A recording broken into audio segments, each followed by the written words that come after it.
it's very important for me that there is an adjective before the subjective dialogue, and this is unconditioned. Unconditioned dialogue. This is what I'm pleading for in a situation where dialogue has become a kind of cultural technique which many people don't know anymore how to handle. They have dialogue with people who have the same opinion and the same position towards life than themselves, but this is not real dialogue. Real dialogue is what I call unconditioned dialogue. You don't have any conditions for the dialogue. The best example perhaps is at the moment the situation in the Ukraine with Russian. They're permanently trying to find conditions under which, and new conditions under which they come together and talk and have the dialogue. But this is only preventing the dialogue. But the most risky form of the dialogue is really to formulate no conditions. For us, that means for us in the academic world and in the intellectual world, this means that I don't build a system of disciplines and grammars before I start to communicate, for example, with people from another discipline and from another region, a cultural area. I start directly to communicate with them and to develop this dialogue. This is, I think, for the future, not only for the future of universities and academic institutions, very, very important because yes, we have the tools for communication have increased, but at the same time has the ability of dialogue decreased.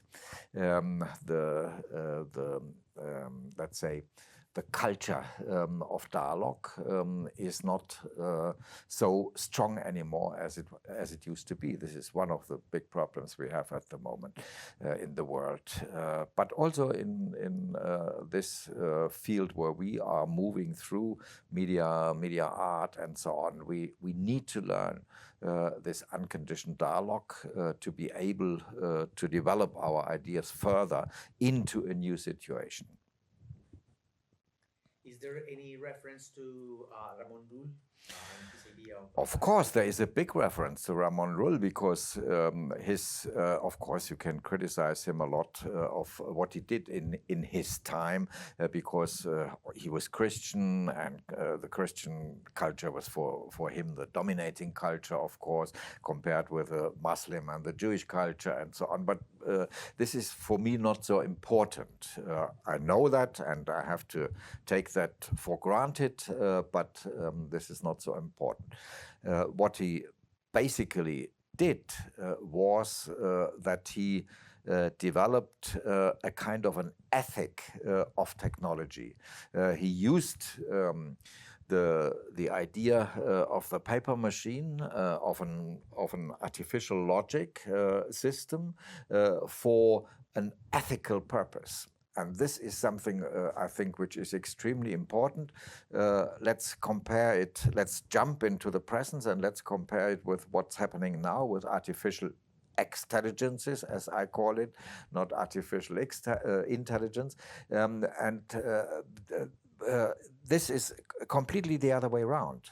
People developing since years and decades already artificial extelligences, learning machines, and the ethics are questions which are asked later. We can solve this problem later.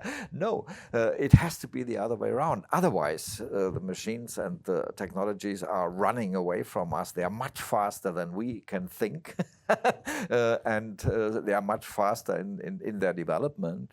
So for me, bringing up Llull again from the 13th century and the beginning of the 14th century into the 21st century means let's think about that. Let's think about that. How can artificial systems of knowledge, how can they serve ethic questions, ethic ambitions, ethic intentions. How can we improve, so to speak, communication between the different cultures and the different regions through these advanced technologies? This was what he did in end of the 13th and beginning of the 14th century, and this was the genius inside of him. Of course, also that he was able to think that every philosopher has to be a good mechanic, a wonderful mechanicus, and so on. All this is, but these are all minor things in my perspective. For me, this relation between technology and ethics, in a broad sense, is the crucial thing about Ramon Lull. And then let me jump, because you know also this wonderful philosophers more from the 20th century. I just pick out one, Wilhelm Flusser, the great philosopher of dialogue.